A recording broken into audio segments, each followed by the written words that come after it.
Hi, this is Roger, thanks for dropping by. Today I thought we'd do some close-ups. Now obviously I can only do close-ups of blooms that are open, and this one only just made it because it's going over. Typical shape of a Restrepia has the 3 antennae, one sticking up, which has got like wings off to the sides, and then 2 that stick out with like like on butterflies, you know, with a sort of nodule on the end. And the 2 side ones are they've just keeled over, so the bloom is about to go. It's probably got another day left where it keeps its colour, but nonetheless it gives us a good chance to have a look at the patterning. Now this one, compared with some, hasn't got a lot of patterning. It's a more uniform colour. It does have 2 darker patches and a slightly darker centre and some faint striping, whereas some of them, those stripes are really pronounced, but not on this one. I'll do pop-ups of the names as I go along, because if I touch the pot it'll go out of focus. I've got my little small tripod this time, my little table tripod, and I'm adjusting the pot height using various things to stand the pots on, to get the blooms as close to the lens as I can. And obviously everything has to be still. That's the camera and the plant, otherwise it will go out of focus. This camera will focus very close, but everything has to be absolutely still or it will just go. So that's the first one. Okay, I'll probably do this one twice. This is like the centre, so this is the place where there's some delicate things that you wouldn't normally see. And if you look at that upside down heart-shaped section, and then the 2 wings that stick out, if you look at the base of those wings, they're covered in tiny little hairs. And that's part of the trap. That's part of where the insects would go down the sides to get at the polliner, and would not be able to get out again because those little hairs are pointing downwards. So that's a close-up of the middle bit, and then I'm going to move the I'll shut down, I'll come back. I thought we'd have a close look at the hood. It's a lovely colour, this one. Got a lovely virtually pure white background that blends into a green shape towards the base, and then you've got lovely purple spots that nearly form lines, not quite. They almost line up into streaks, but they are just effectively random spots. So very, very delicate but quite large Paphiopedilum, this one. So we'll do one more if I can. This is very difficult to film, is the actual inside of the pouch. The problem is if you look from above with the blooms, the hood bends over the top of the pouch, so effectively you can't see in from above, so you have to sort of come at it slightly from the side, but that's about as best as I can do. But you do get wonderful patterning inside the pouch, and sometimes you get hairy bits as well. There's various things that can go on in there, yeah, so that's a look at the bits of a Paphiopedilum a bit closer in. Now this bloom is starting to go over, but there's more than enough detail left to have a look at it sort of close up. Miltoniopsis vary a lot. They can be very plain, certainly some of the species. They virtually all have that yellow colouring in the centre, so that you can almost guarantee will be there. And then from then on it varies considerably. Effectively the lip, or what on a Miltoniopsis it looks like the lower petal, but it is in fact the lip. And the 2 other petals which are normally quite small, certainly compared with the lower one. They're the ones that have normally got the most colour, and the colour they have is often different to the colour of the sepals. Now in the case of this one, you've got in this shot the base of the top sepal just showing between the two petals, and you can see there's a tiny little bit of patterning just at the very base. That's not on the other, well actually you can't see it because they're hidden. The other two sepals are hidden behind the petals and behind the petals. But they've often got gradation, so they often start darker in the centre and fade out towards the outer sort of proximities. Then you get the splash, what's endearingly known as the splash pattern on the lip. And that can vary from nothing to just a blob to actually incredibly elaborate, whereby it expands in all directions, and then the bits that stick out, these bits here, yeah, they can gradate into blobs and then into spots and go almost to the edge, and they can be incredibly elaborate. Now the Miltoniopsis, many are fragrant, some are very fragrant, and some not so much. But in the main, the hybrids are often fragrant. This one isn't. But the other hybrid I've got, the Her Alexandre, that is quite fragrant. This one there's virtually no fragrance at all. But the nickname is Pansy Orchid because certainly when this one first opened it would be flat. But as it ages, if I just pull back a bit, as it ages, the petals and sepals curl back. So they curl away like this, yeah? So, you know, when it first opens, they're literally like this. And it's a very flat looking flower. Hence the nickname Pansy Orchid, because they do have a similarity to the sort of garden pansies that you grow. So there we go, a look at a Miltoniopsis. Now these are very difficult to film to show all of the detail because you can't show it all in one shot. Simply because it's in different places and things are in the way. Inside the lip you've got like a hood, and that covers up a lot of the detail. Now if you just look, I'm not going to be able to get my finger in there, I don't think. Down the side there you've got some gorgeous patterning and you can hardly see it. And then you've actually got the patterning in the lip, which to see that properly you've got to come, let me think, how am I going to do this? It'd probably be easier to move to a flower that's higher up.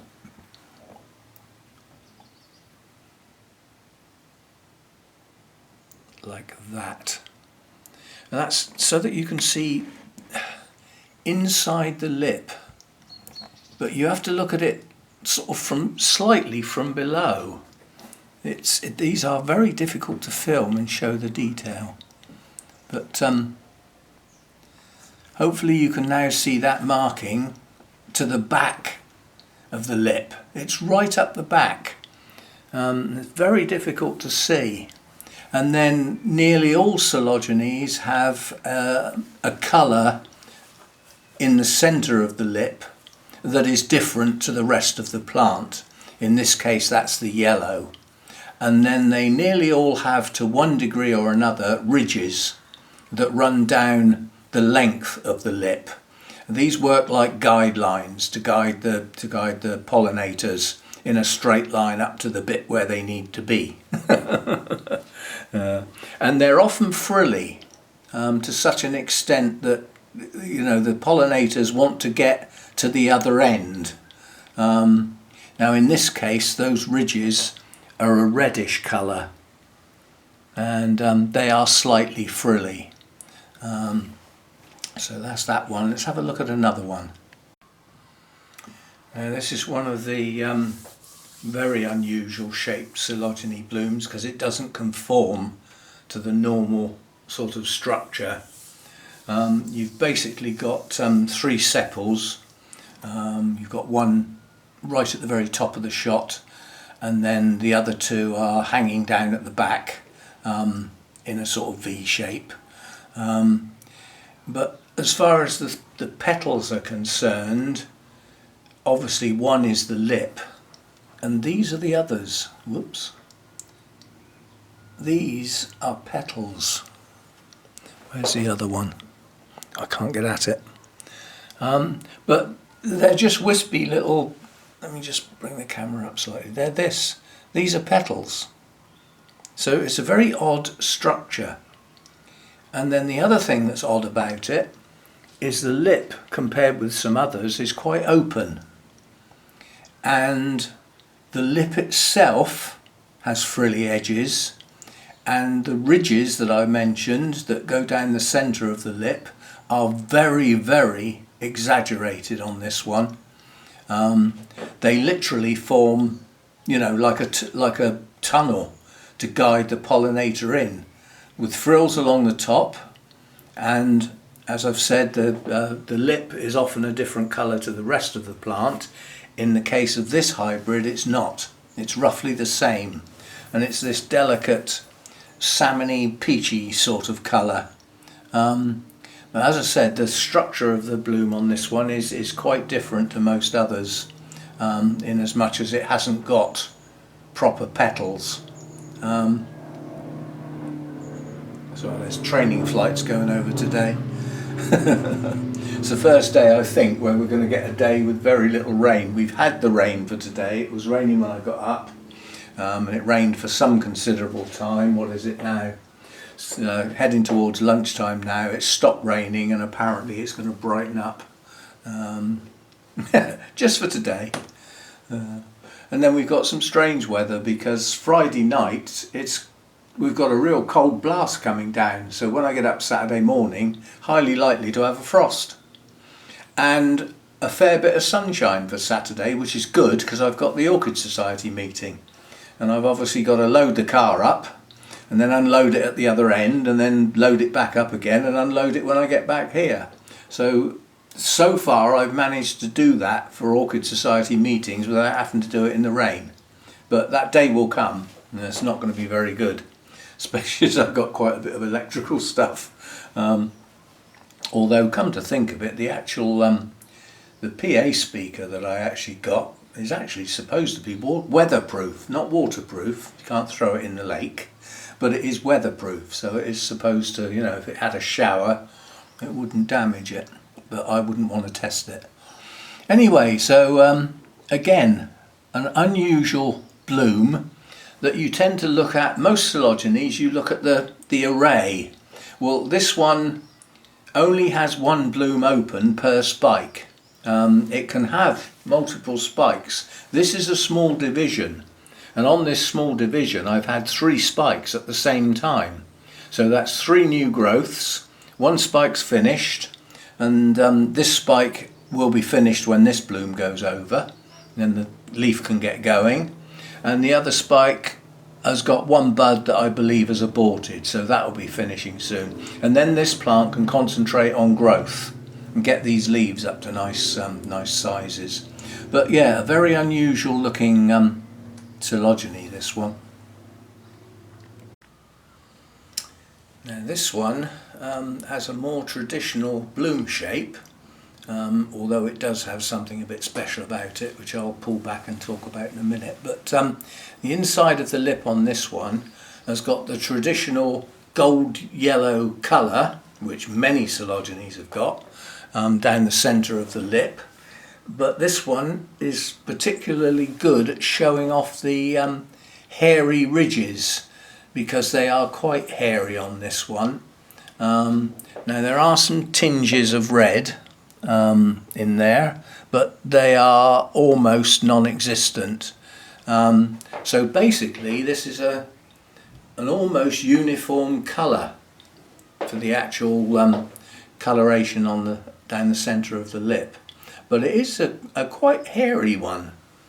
Now as far as the bloom is concerned, it is slightly unconventional, because the petals and sepals are not only pure white, but they're wavy, all of them. Now you'll often get the petals are wavy, not the sepals, but on this particular one, the sepals and the petals have got wavy edges, and that makes it quite an unusual bloom, but most attractive. It's a real favourite of mine, quite honestly, this one. I look forward to this growing on into a really large plant, where instead of having just 2 spikes, we might have 5 or 6 all at once, and it would be a real spectacle. And given the time of year it actually blooms, it'll always, well, it should always be able to go to the February Orchid Society, see if I can get some points. But it's probably, unless we have a late blooming, going to be over by the time we get to our show, which is 2nd week of March. You tend to get 4 to 6 weeks out of a lot of Coelogynes. Some of them are a bit shorter lived than that, but and some of them are a little bit longer, but on average 4 to 6 weeks. So this one hasn't been open that long, so we've still got a reasonable amount to go. But although it's got 2 lovely spikes, it's sort of well bloomed for the size of the plant, it's not the sort of plant that you would take to a show. You could take it to a display and, you know, sort of hide it away so that just the spikes, you know, the actual blooms showed, but there's not much plant to see. So it's a very small division, so I'm surprised it's bloomed this well. So that's that one. Now this really epitomises what I think is wonderful about Cymbidiums, is the actual patterning in the lip. The colours vary considerably, but in the main you're looking at a deep burgundy reddish purple colour for the markings. Right? It's not consistent across all of the Coelogynes. I mean, I've got one down here that's fundamentally just green, and the lip is very uniform with virtually no pattern at all. But this is typical, and there is often yellow involved, sometimes a creamy colour, but it does vary. I mean, you can get Cymbidiums that have got brown, distinct brown markings, and some have got bright red markings, so they do vary. But the basic structure of the lip doesn't change much with Cymbidiums, and it's this basic shape of this bloom that made it, well, you'd have to say famous, because there was a period going back where these were grown en masse purely for the blooms, and the blooms were separated off into individual blooms and placed in little presentation boxes for things like Mother's Day and birthdays and stuff. So you ended up with an individual bloom, and the stem out the back of the plant would be in a little phial, little flask with a fluid in it, which contained, well, feed probably. Could be just plain clean water, I don't know, but probably feed. And the blooms would stay alive like that for a very long time. So, you know, the whole nurseries were devoted to producing as many blooms as possible on as fewer plants as possible, because obviously the plants take up a lot of space. So, you know, if you can get 4 or 5 spikes with a dozen or more blooms per spike on a single plant, and sell each bloom with its packaging for sort of 3 or 4 quid, you've made an awful lot of money out of one plant, and then it will do it again the following year, you know. So they don't take a huge amount of care, Cymbidiums. Anyway, that is a typical Cymbidium lip. The flower shape itself is also relatively typical. Just come back a bit and up a bit. Now this one is what I call a cup shape.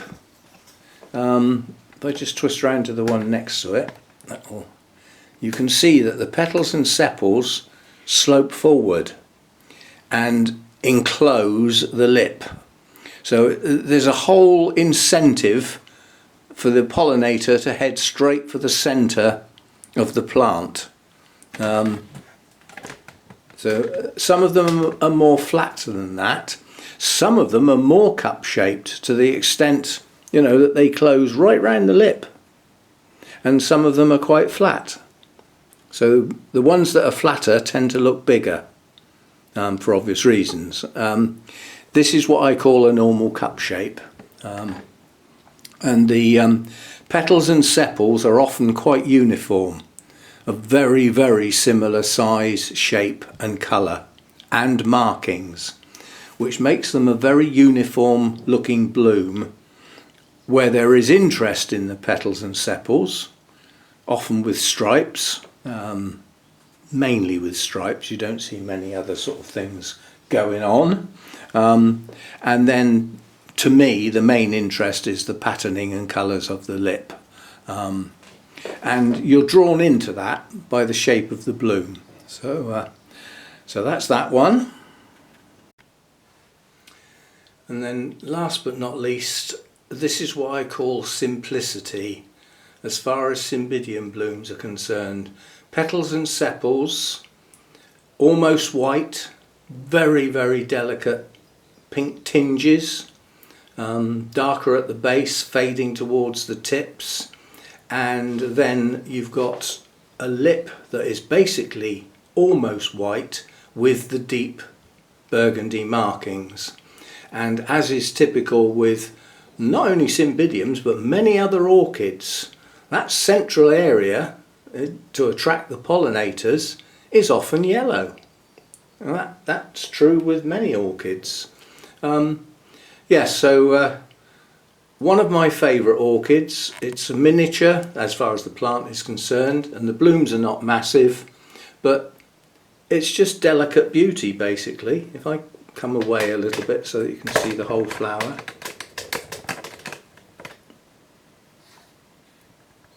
Just a very, very attractive bloom. So yes, so something a little bit different, just a few close-ups. As I said, they all have to be tripod jobs, otherwise the being handheld I could film Cymbidiums okay, but some of the others not so much. So anyway, that's today's video. Thanks for dropping by. Don't forget the old thumbs up, and if you're not subscribed, it'd be nice if you did so. Doesn't cost anything, despite the implications of the name. That's YouTube's naming, not me. Yeah, subscription normally implies you pay a fee, a regular fee. But as far as YouTube is concerned, it's just ticking a box basically. But it helps the channel, along with the thumbs up, along with the comments. They all help. So yeah, on the let's get that one lined up a little bit better. Now unfortunately this Showgirl is going over now. This is the last bloom that's in near perfect state. Nearly all the others are gone. We've got a blackbird on the roof now pecking away at the moss, trying to find something to eat. Scrabbling around. Yes, so we'll end it on that one, and I will see you next time. Thanks for dropping by.